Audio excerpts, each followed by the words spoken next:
अभिमन्यु, वो ऑर्डर एक गलतफहमी नहीं है, बल्कि इस ऑर्डर ने मेरी सारी गलतफहमियों को दूर कर दिया है। तो मैं भी तुम्हारी खुशफहमी को दूर कर देता हूं। जिस लैंग्वेज में तुमने सवाल पूछा है ना, उसी लैंग्वेज में जवाब दूंगा तुम्हें बहुत जल्द। तुम्हारे हाथ में भी ऐसा ही लीगल नोटिस होगा।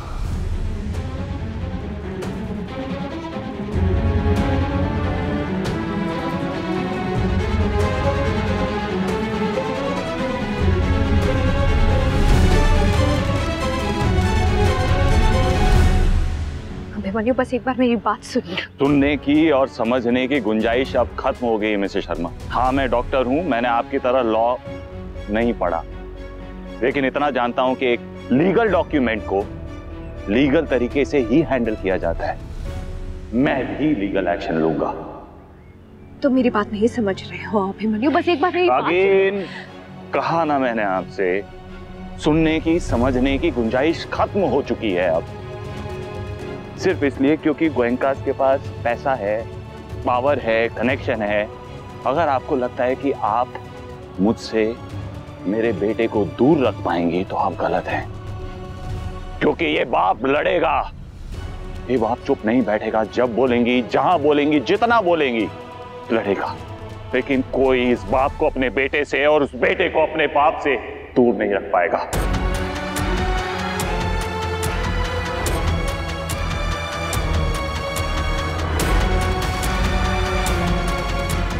तुमसे एक नॉर्मल कॉन्वर्सेशन करना इम्पॉसिबल है अभिमन्यु, क्योंकि तुम दूसरों की सुनते ही नहीं हो, बस हीरो बनकर अपनी चलाती रहते हो। कोई पैसा, पावर, कोई कॉन्टैक्ट्स नहीं लगा रहा है। तुम बस एक बार मेरी बात। अब आई एम रियली सॉरी, लेकिन मैं किसी के बाप की भी नहीं सुनूंगा। यही हर बार प्रॉब्लम्स क्रिएट करती है। 6 साल पहले भी मैंने तुम्हें कॉल किया था और इसी तरह तुमने एक बात नहीं सुनी थी मेरी। मैसेज क्यों नहीं किया? मिसेस शर्मा, आप एक मैसेज कर सकती थी ना, मैसेज क्यों नहीं किया आपने? आप जब भी ये बात कहती है ना, मैं खामोश रहता हूँ। जानती हैं क्यों? क्योंकि मेरी गलती है। लेकिन मिसेस शर्मा, आपको कब रियलाइज होगा सिर्फ मेरी नहीं गलती आपकी भी है? क्यों नहीं मैसेज किया मुझे? जब फोन उठाया सीधा बोल सकती थी ना। अभी हमारा एक I'm really sorry, आपने नहीं बताया क्योंकि आप बताना नहीं चाहती थी मुझे सच। मैं तुम्हें बताना चाहती थी। तो किसने रोक के रखा था आपको? कम्युनिकेशन के इतने सारे तरीके हैं, किसने रोक के रखा था? आपने फोन किए, मैंने नहीं उठाया। आप भी जानती हैं, अगर आपकी जिंदगी में बुरा वक्त चल रहा था तो मैं कोई दिवाली नहीं मना रहा था। खत लिख सकती थी, ईमेल कर सकती थी। मेरा स्टेट ऑफ माइंड आप आई एम सॉरी रोहन, मुझे अगर बताना था, अगर मुझ तक सच पहुंचाना था तो पहुंच जाता। आप बताती मुझे। नहीं बताया आपने। उस दिन के बाद एक बार भी कोशिश नहीं की आपने। 6 साल आपने मुझे सच नहीं बताया क्योंकि आप मुझसे बदला ले रही थी, सजा दे रही थी मुझे।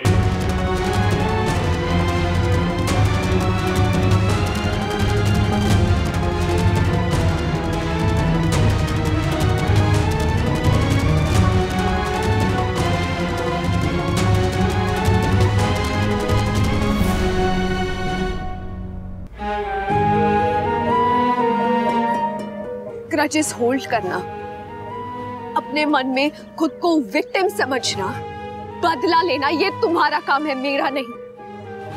अब भगवान के लिए बस एक बार मेरी बात सुन सकते हो? मैं कोई विक्टिम नहीं हूँ जो चुपचाप खड़े होकर आपकी बात सुनता रहूंगा। पिछले 6 सालों से सुनता आ रहा हूँ। क्या हुआ? अब इसलिए चुप नहीं रहूंगा मैं, क्योंकि मैं अब सच जानता हूँ। आपने बहुत कोशिश की कि मुझे सच का पता ना चले, लेकिन किस्मत ने ऐसा होने नहीं दिया। मैं नहीं चाहता था कसौली आना, लेकिन किस्मत मुझे लेकर आई। आप नहीं चाहती थी उदयपुर आना, लेकिन किस्मत आपको यहाँ लेकर आई। किस्मत ही तो करिए ये सब। आप तो यूनिवर्स के सेंटर है। आप इतने इंपॉर्टेंट आदमी है कि भगवान ने ये सब सच बताने के लिए प्लान किया है। ठीक है, खुश? अब प्लीज मेरी बात एक बार सुन लो तो ये सब यहीं पर खत्म हो जाएगा। लीगल डॉक्यूमेंट भेजकर आप बात करके बात खत्म करना चाहती है। बात ऐसे खत्म नहीं होगी, बात आपने शुरू की है, मैं करूंगा खत्म। मैं मानता हूं आप जूनियर की माँ है और माँ बच्चे के लिए बहुत इंपॉर्टेंट होती है, लेकिन मैं भी जूनियर का बाप हूं और बाप भी बच्चे के लिए इंपॉर्टेंट होता है। आपने अपना कर्तव्य निभाया, आपने उसे बहुत अच्छे से पाला है, बहुत अच्छी परवरिश दी है। अब एक बाप की बारी है। अब ये बाप अपना कर्तव्य निभाएगा, अपनी जिम्मेदारी उठाएगा। हम आराम से बैठ के बात करके डिस्कस करके भी ये सब सेटल कर सकते हैं। अगर तुम चाहो तो अभीर को महीने में एक दिन क्यों? एक दिन क्यों? रोज क्यों नहीं? बेटा है मेरा। मिस्टर शर्मा, आप कौन होती हैं इस बात को डिसाइड करने वाली कि मैं अपने बेटे से कब मिलूं, कितनी बार मिलूं? मुझे और इस डर के साथ नहीं जीना कि आज मैं अपने बच्चे से मिल पाऊंगा भी या नहीं। मुझे मिलना है उससे रोज, महीने में एक बार, दिन में एक बार नहीं। मैं कोई पराया नहीं हूं, वो मेरा बेटा है। मैं उससे रोज मिलना चाहता हूं, रोज उसे अपने गले लगाना चाहता हूं। लड़ना है ना तुम्हें तो आओ, खुले मैदान में सामने आओ। लेकिन एक बात याद रखो, जब एक माँ जिद पर आ जाती है ना तो पूरी दुनिया पर भारी पड़ जाती है। तो ठीक है, आप भी इस बात को याद रखिएगा। जब एक बाप अपनी जिद पे आता है ना तो सिर्फ ये नहीं, उस दुनिया को भी हिला देता है। अब इस मां की टक्कर इस बाप से होगी। आप अपने कान्हा जी पे भरोसा रखिए और आप अपनी महादेव पर। See you in God. राहें अब चुने अपनी, मंजिलें हैं अलग अपनी। ओ जानिए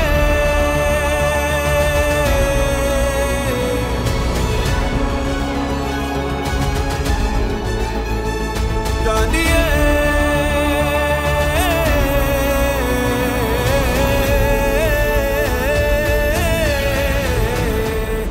अक्षु का फोन ऑफ है।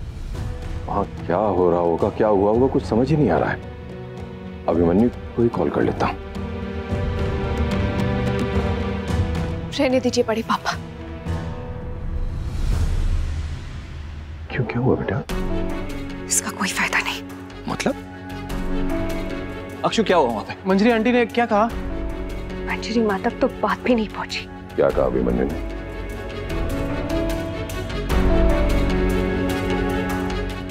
अभिमन्यु ने कहा सी यू इन कोर्ट।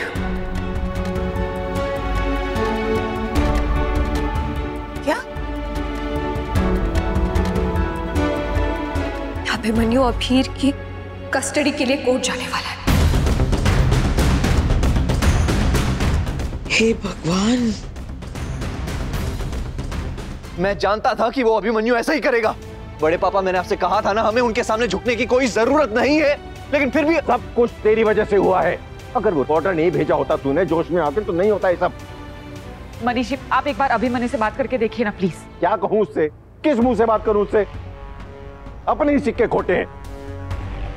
ये गुल खिला के है उससे पहले 6 साल तक इसने परेशान किया सबको। इतनी बड़ी बात छिपाई। बस कीजिए बड़े पापा, प्लीज बस कीजिए। अक्षु पे ब्लेम डालना बंद कर दीजिए।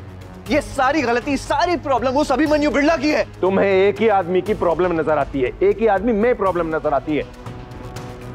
ताली एक हाथ से नहीं बजती, दोनों से बजती है। गलती दोनों की है। अक्षु ने जो किया है उसके लिए इसे क्लीन चिट मत दो तुम।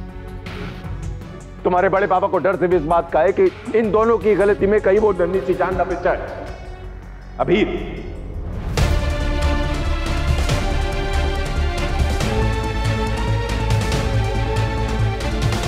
ठीक है बड़े पापा, अगर वो लड़ना चाहता है तो लड़ाई होगी और जम के होगी।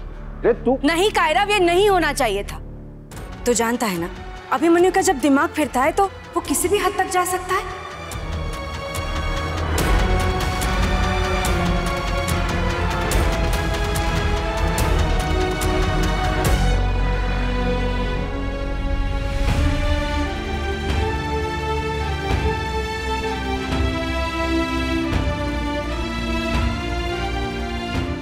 ये तुम्हारे लाइफ का अकेला ऑर्डर नहीं है अभिमन्यु।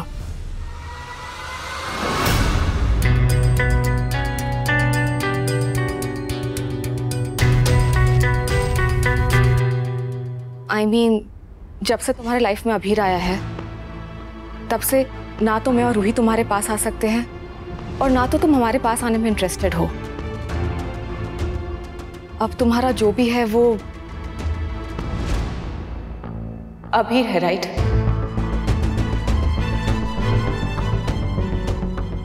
रूही ऐसा नहीं। तो कैसा है?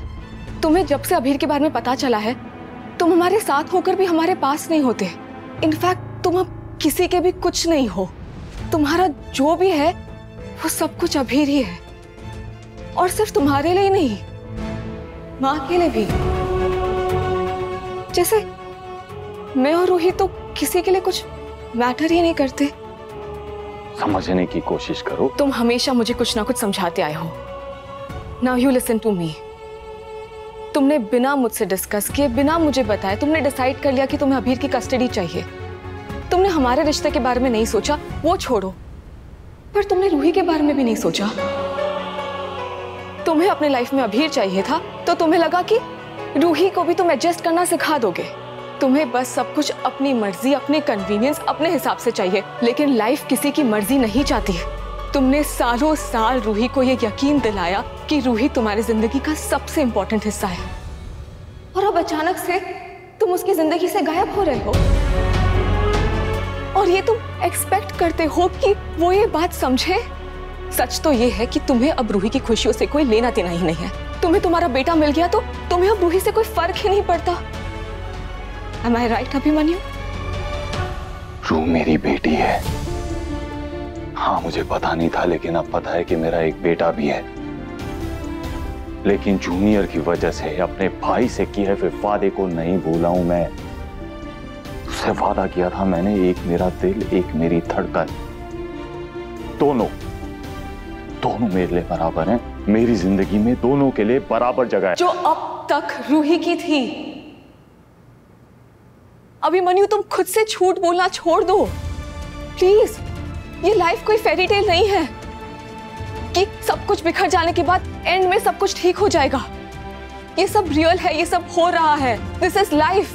कुछ भी परफेक्ट नहीं होने वाला है, और रूही कभी भी अभीर को तुम्हारी जिंदगी में एक्सेप्ट नहीं करेगी। क्यों एक्सेप्ट नहीं कर पाएगी? तुम्हारी इस बात में ना कोई लॉजिक नहीं है। दुनिया में लोगों के दो बच्चे नहीं होते हैं, लोगों के सिबलिंग्स नहीं होते हैं, भाई बहन। सारे भाई बहन सब एक साथ बढ़ते हैं ना। होते हैं अभिमन्यु, लोगों के दो बच्चे होते हैं, लेकिन वो दोनों बच्चे उनके अपने होते हैं।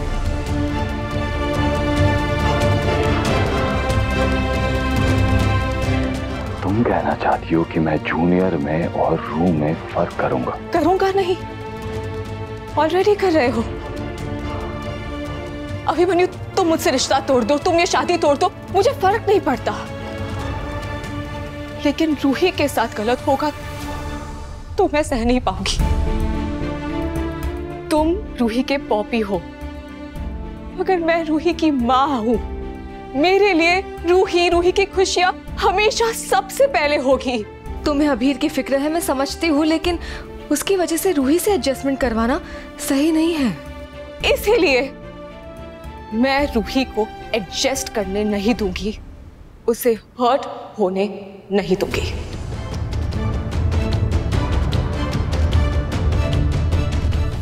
ये रिश्ता क्या कहलाता है। आपके मनोरंजन पर अब नहीं लगेगा कोई ब्रेक। स्टार प्लस के बेहतरीन शोज देखने के लिए लाइक, शेयर और सब्सक्राइब करें स्टार प्लस यूट्यूब पेज को।